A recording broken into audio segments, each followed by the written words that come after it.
Salut, aujourd'hui on se retrouve pour une courte présentation du Spyderco Paramilitary 2. Ce Paramilitary 2, qu'on peut appeler PM2, pèse 107 grammes.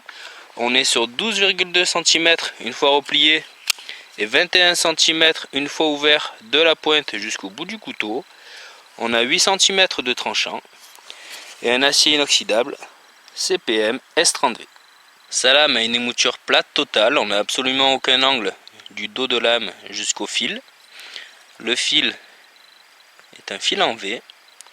On va retrouver du grip pour le pouce sur le dos de lame ici, ainsi qu'au niveau de ce qu'on pourra appeler le choil pour placer l'index.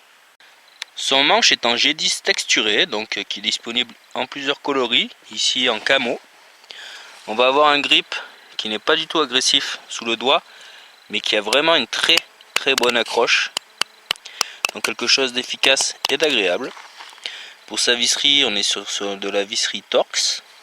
Donc on va avoir ici une vis qui permet de faire le pivot et qui va donc pouvoir être serrée ou desserrée pour jouer sur l'ouverture plus ou moins facile du couteau.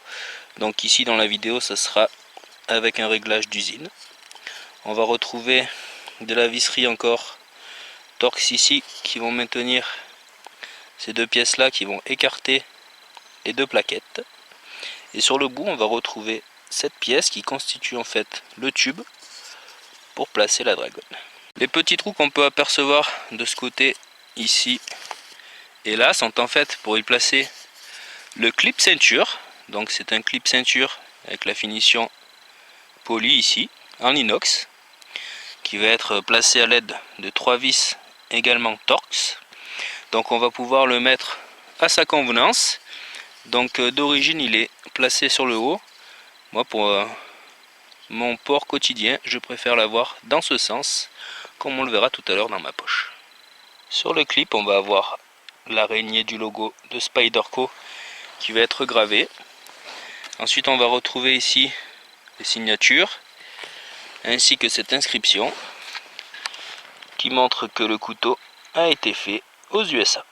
De ce côté-ci, on va retrouver le nom de la marque, le logo de la marque et l'acier dont on a parlé tout à l'heure. Comme évoqué tout à l'heure, c'est un couteau qui va être très bien pour un port quotidien ou pour un port en EDC parce qu'il va être très léger et offrir quand même un gabarit très intéressant une fois qu'on va ouvrir le couteau avec un manche qui permettra plusieurs types de prise en main. On va avoir dans ce but de légèreté les plaquettes en G10 qui vont être usinées et qui vont être creusées, donc ça va pas être évident à voir à la caméra, mais en fait les plaquettes sont creuses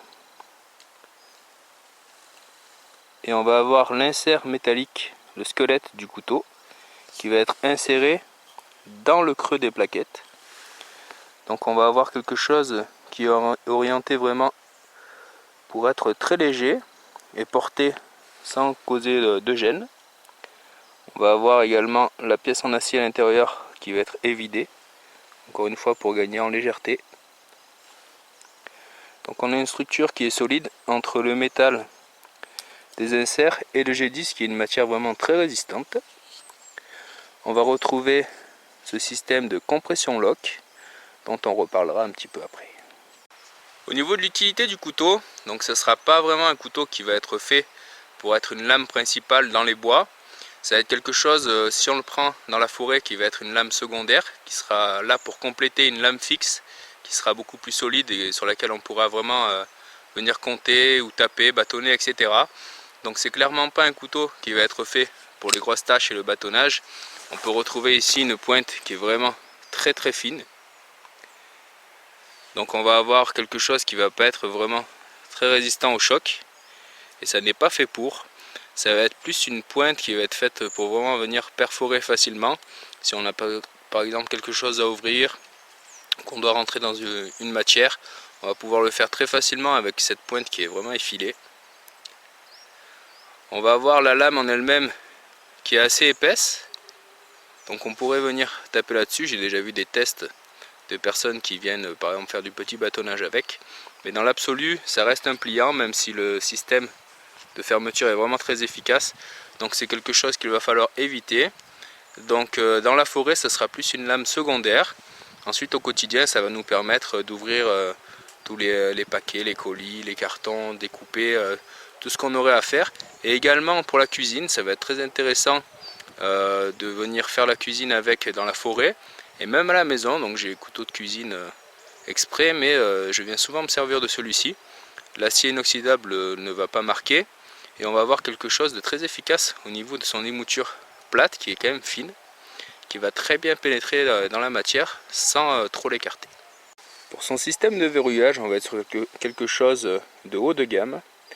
Donc ça n'est pas un simple liner lock comme on aurait sur d'autres couteaux ici, avec la pièce qui vient juste en buter contre le couteau. Ça va être un compression lock. Donc en fait le compression lock, ça va être une sorte de liner lock. Donc beaucoup pensent que c'est juste un liner lock ici. En fait ça n'est pas un liner lock, puisqu'en fait la pièce qu'on peut apercevoir, qui est légèrement arrondie au bout, va être coincée entre deux zones. Et ces deux zones, en fait, en venant forcer sur le couteau, si on force vers l'avant ou vers l'arrière, vont comprimer la petite pièce métallique contre l'autre guide. Et finalement, en fait, le bout va être compressé, d'où le nom de compression lock. Donc pour venir le fermer, il va suffire de pousser avec l'index. Et ensuite, on a quelque chose de vraiment très doux, donc qui va pouvoir se désengager ou s'engager juste en venant appuyer là-dessus. Donc si je reste appuyé ici, je vais pouvoir m'amuser à l'ouvrir, à le fermer, etc. Vous voyez, c'est vraiment très très mou. Donc quelque chose de vraiment très doux lors de l'ouverture. Donc on peut, dès la sortie de boîte, venir s'amuser à l'ouvrir de cette manière. Ensuite pour le refermer, on va avoir un avantage, c'est qu'il ne va pas du tout y avoir les doigts dans l'axe du couteau. Donc par exemple, toujours sur les liner lock, on vient pousser. Ensuite on se sert de l'index pour revenir. Donc c'est un peu plus dangereux. Ici on va juste avoir à pousser, hop, et on vient descendre le couteau. Donc c'est vraiment quelque chose de très agréable sur son ouverture, de très très fluide. Bien entendu, on peut toujours venir l'ouvrir de manière plus traditionnelle ici. Si on se retrouverait par exemple avec du monde, c'est un petit peu moins impressionnant de venir ouvrir le couteau comme ça que de cette manière très rapide. Donc quelque chose de vraiment très très très très fluide, de très agréable à utiliser. Et on va retrouver donc la partie métallique dont je vous ai parlé, qui va être coincée dans cette partie là. Donc on peut voir que ça va venir se clipser. Et ça va être également coincé dans cette partie là qu'on voit ici, dont on a parlé, qui va servir pour écarter les deux plaquettes. Donc la partie métallique va être comprimée entre le bas de cette pièce, donc le creux qu'il y a ici, et le tube qu'on peut voir sur le dessus. Je ne sais pas ce que ça va donner à la caméra. Regardez, ça va venir s'engager et ça va venir se coincer. Donc on va être vraiment sur un très très très bon lock, comme je vous l'ai dit. On est sur quelque chose d'assez haut de gamme. Donc on n'a absolument aucun jeu de haut en bas, ni de droite à gauche. Et comme on l'a vu, je suis toujours sur le serrage d'origine. Et pourtant l'ouverture et la fermeture sont vraiment très très fluides. Voilà ce que ça donne au niveau de son ouverture. On vient juste placer le doigt dans le spider hole. Donc le spider hole, c'est le trou qui est présent sur les Spyderco. Donc on va pouvoir le faire en accrochant l'ongle ou simplement la chair du pouce. On va venir pousser pour avoir une ouverture vraiment très rapide et très fluide. Et pour le refermer, il va suffire de venir pousser sur l'arrière comme on l'a vu.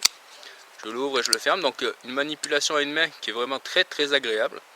Et comme on l'a vu tout à l'heure, si je reste appuyé dessus, je peux même m'amuser à l'ouvrir et à le fermer.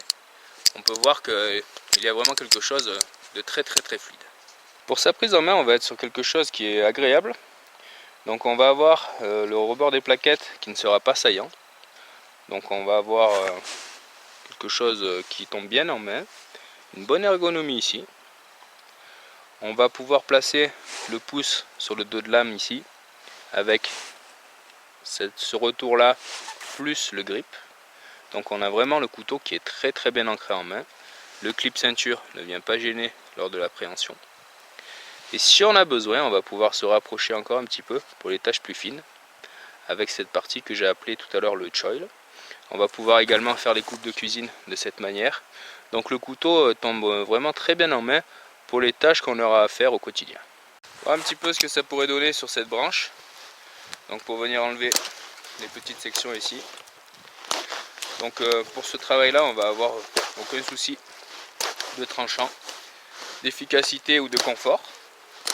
Si on vient pour faire des tâches un petit peu plus appuyées, forcément on sera un petit peu moins confortable que sur une lame fixe. On va simplement avoir l'écart entre les deux plaquettes qui va se faire légèrement ressentir au niveau de la main.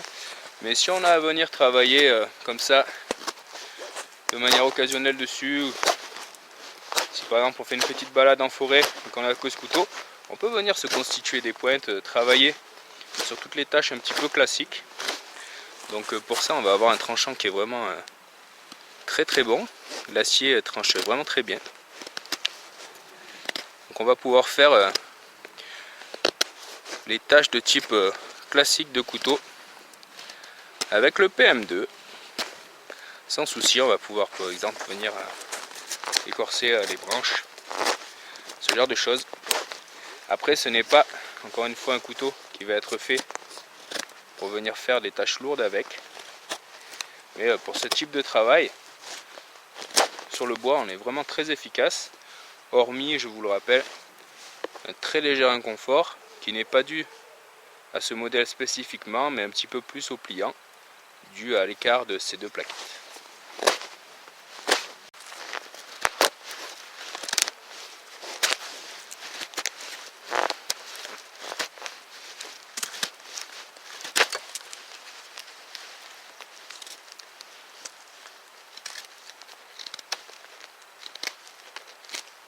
Au niveau de son clip ceinture, on est sur quelque chose de très bonne qualité.